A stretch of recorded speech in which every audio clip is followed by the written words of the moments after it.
इन दिनों बिहार में इंटरमीडिएट की परीक्षा चल रही है और इंटरमीडिएट परीक्षा के पहले दिन कल पूरे सूबे में विलंब से पहुंचे छात्र छात्राओं ने जमकर बवाल काटा था, जिसको लेकर भागलपुर में सुबह से ही पुलिस प्रशासन काफी मुस्तैद दिखी। छात्र छात्राओं को होने वाली परेशानियों को लेकर जहां एक और पूरे भागलपुर में ट्रैफिक कंट्रोल करने के लिए रूट में काफी बदलाव किए गए, तो वहीं सिटी डीएसपी अजय चौधरी और लाइन डीएसपी संजीव कुमार सुबह से ही सभी परीक्षा केंद्र पहुंचकर केंद्र पर तैनात दंडाधिकारी और पुलिस कर्मियों को कदाचार मुक्त परीक्षा को लेकर दिशा निर्देश देते दिखाई पड़े। इस दौरान सिटी डीएसपी खुद लगातार परीक्षा केंद्र के आसपास मौजूद परीक्षार्थियों के परिजनों को माइकिंग करते हुए हड़काते भी दिखे। सिटी डीएसपी अजय चौधरी ने बताया कदाचार मुक्त परीक्षा को लेकर पुलिस प्रशासन मुस्तैद है और किसी भी छात्र का परीक्षा न छूटे, इसको लेकर यातायात के नियमों में भी काफी बदलाव किए गए हैं।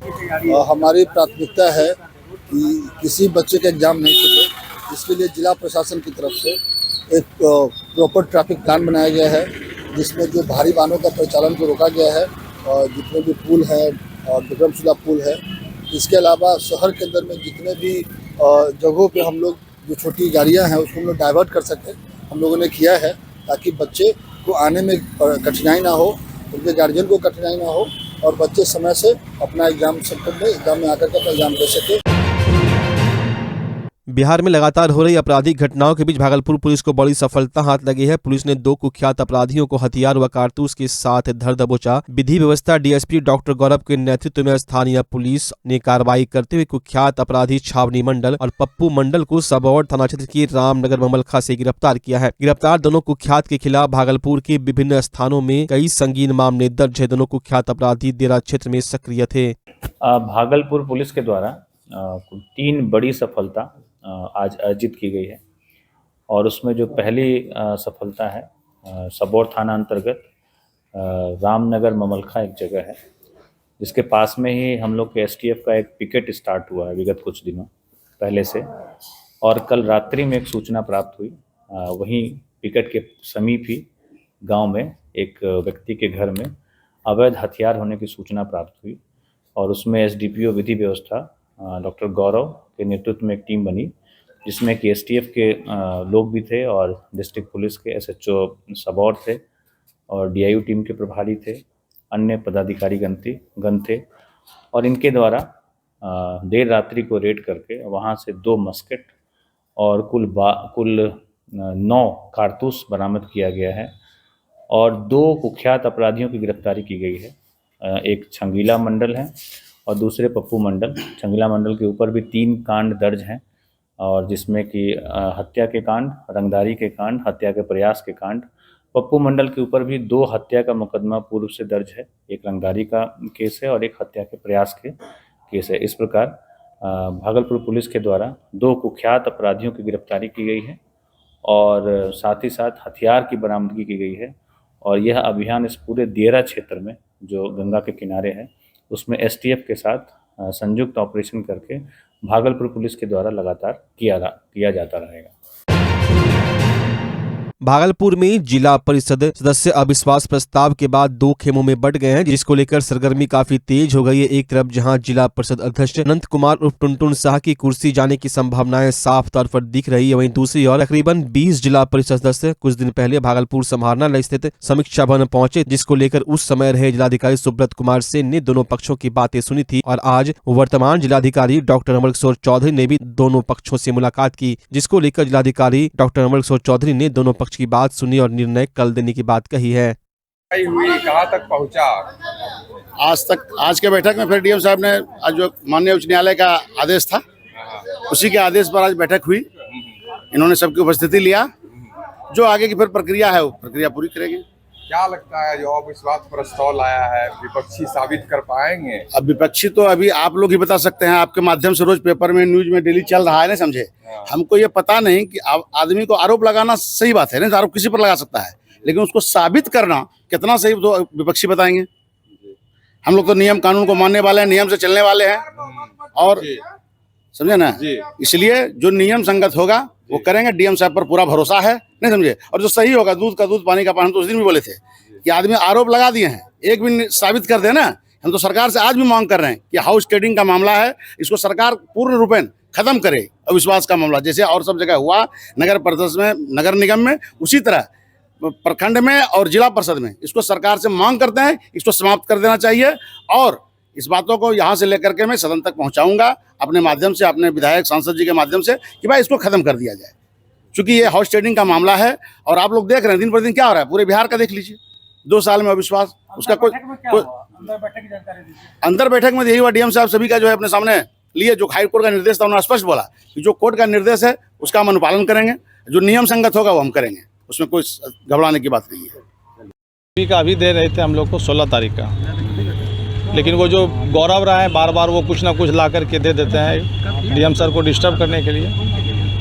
ये राजनीति में हमेशा डिस्टर्ब करने का काम किया है, ये उचित नहीं है। हम डीएम साहब बोले हैं कि 11 बजे कल 11:30 बजे तक हम डिसीजन डेट का दे देंगे। उम्मीद है आपको कि इस तरह की जो कार्रवाई हो रही है तो आपके फेवर में, या तो फिर न्यायपूर्वक आएगा रिजल्ट रिपोर्ट? नहीं, उम्मीद है। हम लोग बहुमत में हैं और बहुमत से ही सरकार चलती है, इसलिए हम लोग किसी भी बहुमत पे चलती है, हम लोग बहुमत, इससे आगे कोई जा ही नहीं सकता है। बहुमत जिसकी उसकी सरकार है। अगर कल तक समय नहीं देते हैं डीएम सर तो हम लोग फिर मिलेंगे उनसे, डीएम सर से देंगे, डेट देंगे, जरूर देंगे। 24 घंटा टाइम तरफ तक कार्रवाई हुई है। इसमें निश्चित रूप से 2 पक्ष हैं। माननीय उच्च न्यायालय के निर्देश के आलोक में हम लोगों ने आज बैठक बुलाई है। बैठक बुलाया था और उसमें अधिकतम सदस्य उपस्थित थे। 2 सदस्यों ने मेडिकल रिप्रेजेंटेशन दिया था और 1 सदस्य नहीं उपस्थित थे, जिनके रिप्रेजेंटेटिव के द्वारा बताया गया कि वो कहीं रास्ते में है। और इसमें दोनों पक्षों से रिप्रेजेंटेशन आया है। अविश्वास प्रस्ताव के पक्ष में रिप्रेजेंटेशन आया है। दूसरा, जो इनके विपक्षी थे उन्होंने अपना एक लीगल फ्रेमवर्क में एक रिप्रेजेंटेशन दिया है। हम इसमें विद्वान सरकारी अधिवक्ता से ओपिनियन लेंगे और उसके अनुरूप में फिर अग्रतर कार्रवाई करेंगे। अंतिम निर्णय सब कब तक आने से? अंतिम निर्णय कल 12 बजे से पहले हम लोग जो इस बैठक का जो निर्णय है हम लोग कर देंगे। बच्चा जब जन्म लेता है तो कई बार बच्चा तुरंत नहीं रोता है, रोने में देर हो जाता है। ऐसे में बच्चा क्षतिग्रस्त हो जाता है और उसके बचने की संभावना कम हो जाती है। और यदि बचा तो भविष्य में उसमें विकलांगता की समस्या आती है, जिसे सीपी कहते हैं, जिसका कोई माकूल इलाज नहीं है और ज़िंदगी भर बच्चा विकलांगता से जूझ सकता है। ऐसे में पूरे संसार में कूलिंग थेरेपी का सहारा लिया जाता है। जन्म से ठीक 6 घंटा के अंदर यदि उसको कूलिंग थेरेपी दिया जाए तो उससे उसका सीपी की समस्या कम होती है और बचने की भी संभावना बढ़ती है। पहली बार बिहार झारखंड में आपके शहर के स्नेह नवजात शिशु बाल सेवा केंद्र में यह मशीन उपलब्ध है। कभी भी ऐसी बात हो कि बच्चा रोने में विलम्ब हो गया तो आप स्नेह नवजात शिशु बाल सेवा केंद्र में जरूर संपर्क करें।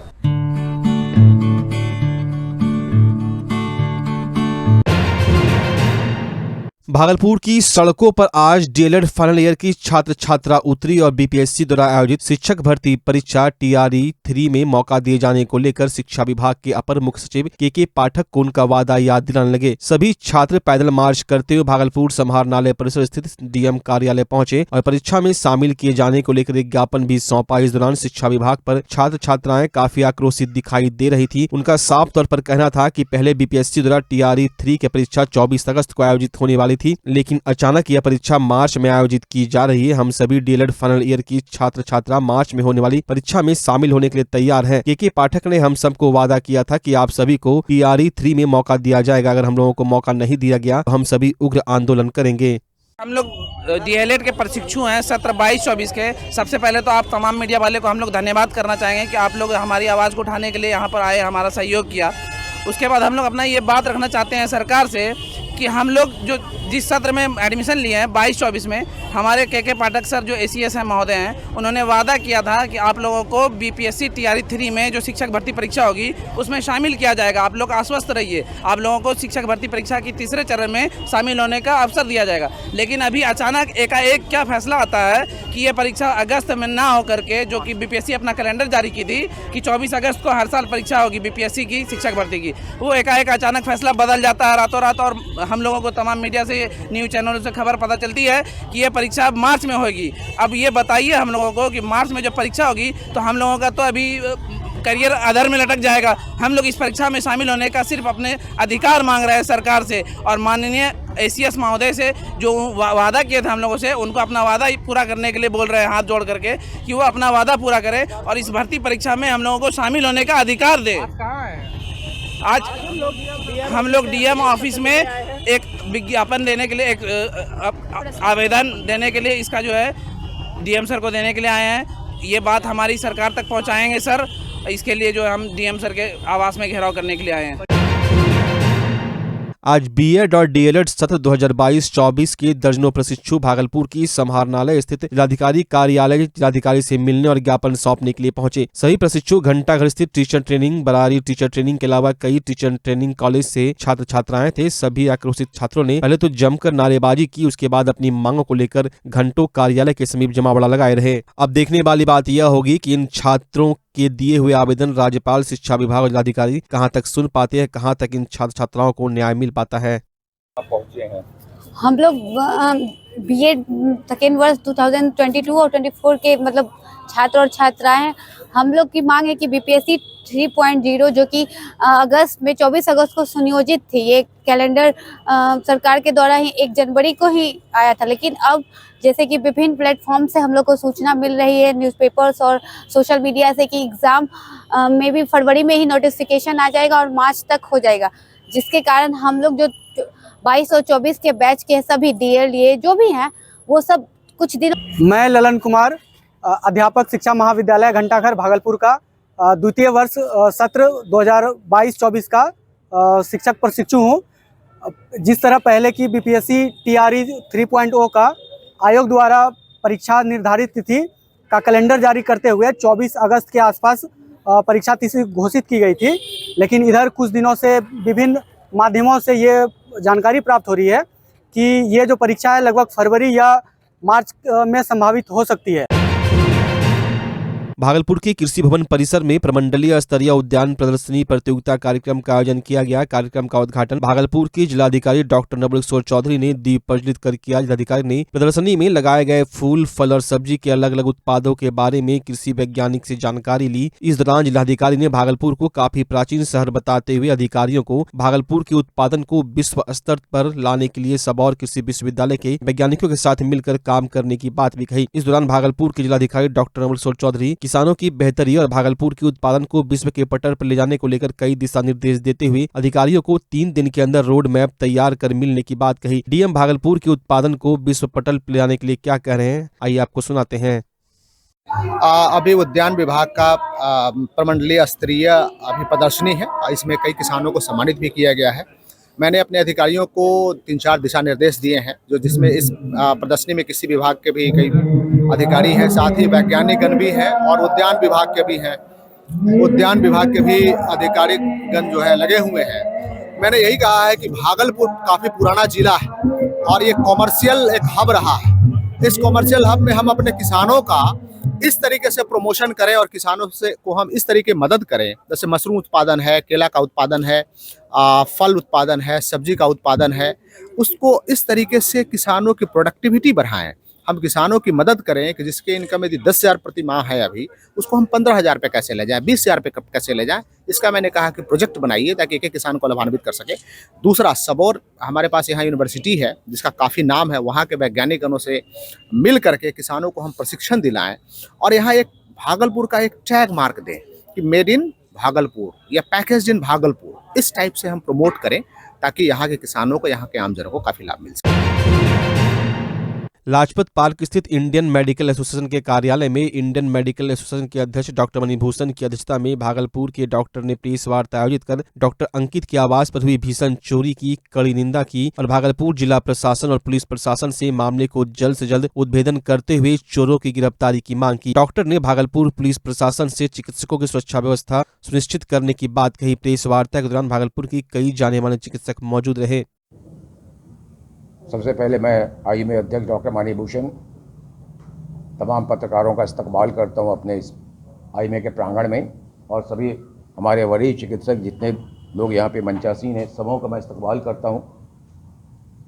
ये बहुत ही दुर्भाग्यपूर्ण घटना, घोघा में हमारे ऐसे चिकित्सक जो बिल्कुल नए मेंबर हैं इंडियन मेडिकल एसोसिएशन के, बहुत वृहद ब्रांच है, शाखा है पूरे हिंदुस्तान में, 10 लाख से भी ज़्यादा डॉक्टर्स इस एसोसिएशन के मेंबर हैं। एक ऐसे मेंबर जो अपना कैरियर अभी शुरू कर रहा है, उससे घर में ऐसे दुर्भाग्यपूर्ण घटना हो जाए, और वो भी उस समय जबकि अपने परिवार के साथ वो वहीं पे रह के सेवा दे रहा है और साथ साथ मायागंज अस्पताल में भी अपनी नियमित रूप से सेवा देते हैं। ये आई में बहुत ही आक्रोशित है। अभी आपने जस्ट मेरे पहले सुना हमारे भूतपूर्व अध्यक्ष आई में डॉक्टर संदीप प्रसाद लाल को आई में पुरजोर रूप से भर्त्सना करता है। इस तरह के दुर्घटना और भावपूर्ण जो भी दुर्घटनाएं होती हैं हमारे चिकित्सक वर्ग के साथ, मैं तमाम पत्रकार बंधु से, तमाम दर्शकों की ओर से और प्रशासन को भी मैं आगाह करना चाहता हूं और दरख्वास्त करता हूं कि इस मामले का उद्भेदन यथाशीघ्र हो।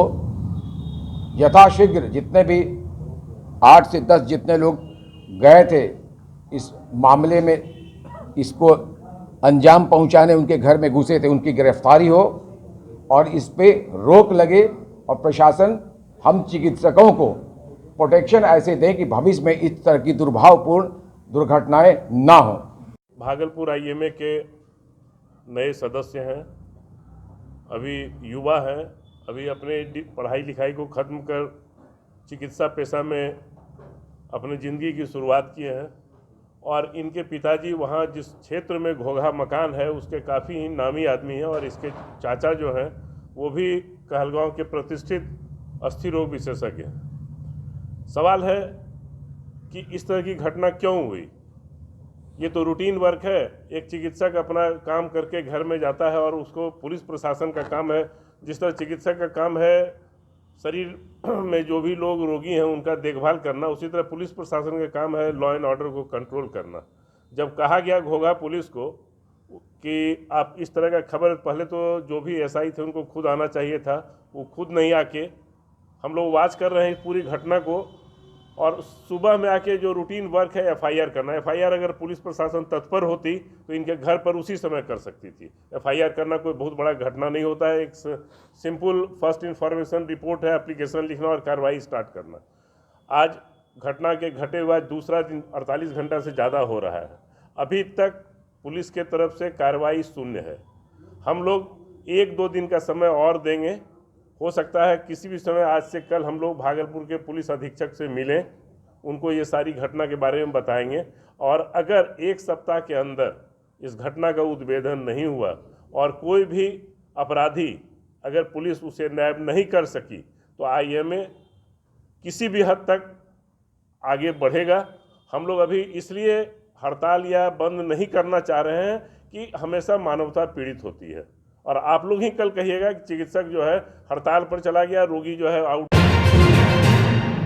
भागलपुर में जिंदा जलाने का प्रयास किया गया। आरोपियों ने एक ही परिवार के 4 लोगों के साथ इस घटना को अंजाम दिया, पेट्रोल डालकर आग लगा दी। घटना जिले के नवछिया रंगरा ओपी अंतर्गत मुरली गांव की है। घायलों का मायागंज में इलाज चल रहा है। घटना में दादा विद्यानंद की पोती सहित 4 लोग गंभीर रूप से झुलस गए हैं, जिसका इलाज मायागंज में चल रहा है। चारों की हालत नाजुक बताई जा रही है। घटना की सूचना मिलने के बाद पुलिस घटनास्थल पर पहुंची और छानबीन की। घटनास्थल से बोतल में पेट्रोल बरामद किया गया। सो रहे लोगों पर पेट्रोल डाला गया था। घटना के बारे में बताया जा रहा है कि सभी लोग घर में सो रहे थे। इस दौरान आरोपियों ने सो रहे लोगों पर पेट्रोल डालकर आग लगा दी। आनंद में स्थानीय लोगों ने नवछिया अनुमंडल अस्पताल में भर्ती कराया, जहां से मायागंज रेफर कर दिया गया। मेडिकल कॉलेज में इलाज के बाद परिजनों ने पीड़ितों को प्राइवेट हॉस्पिटल में भर्ती कराया है। रात 2 बजे आग लगाई गई थी। घटना के बारे में बताया जा रहा है कि गांव के ही लोगों ने इस घटना को अंजाम दिया है। हालांकि अभी तक आरोपी के नाम सामने नहीं आए हैं। आपसी विवाद में हत्या की कोशिश की गई है। गुरुवार की रात करीब 2 बजे आरोपी सो रहे विद्यानंद सिंह और 3 बच्चों पर पेट्रोल डालकर आग लगा दिया था। नवगछिया एसपी पूरन झा खुद घटनास्थल पर पहुंचे और छानबीन कर रहे हैं। हालांकि पुलिस की ओर से कोई आधिकारिक बयान सामने नहीं आया है। घटना हुआ था यहाँ पर, बताइए। हमको 4:30 बजे फोन आया, प्रचार में रहते हैं, फोन आया कि आपके घर में आग लगा दिया गया। तो उसमें सर हमको मालूम पड़ा कि मेरा 3 गो बेटी और पापा जल चुके हैं। वहाँ सर हम भोरे आए, यहाँ आए तो सर अभी हम बच्चे सबसे नहीं मिले हैं, घर पे ही है और वहाँ मेरा परिजन सब है। 3 बच्चा आपका जल गया है? हाँ, बेटी है? तीनों बेटी है। हाँ, उसको इलाज के लिए कहाँ ले गए? मायागंज ले गए थे भागलपुर। हाँ। मायागंज से रेफर कर दिया है बोकारो। बोकारो? हाँ। तो उसको ले गए बोकारो? बोकारो से अभी निकलने वाला है। अच्छा अच्छा। कौन ऐसा किया है, कुछ अंदाजा है आपको? यहाँ सर बेवजह किसका नाम बताएंगे? अभी आपको नाम नहीं मालूम है? उनको नाम सर मालूम नहीं है। ठीक, पुलिस आई थी यहाँ जांच करने? पुलिस सर आई थी। हाँ। और हमने उसको कहा कि फोरेंसिक रिपोर्ट हम लोगों को चाहिए, जो कि जांच पड़ताल होना चाहिए। तो सर बोल दिए हैं कि एसपी साहब आएंगे 10:30 बजे।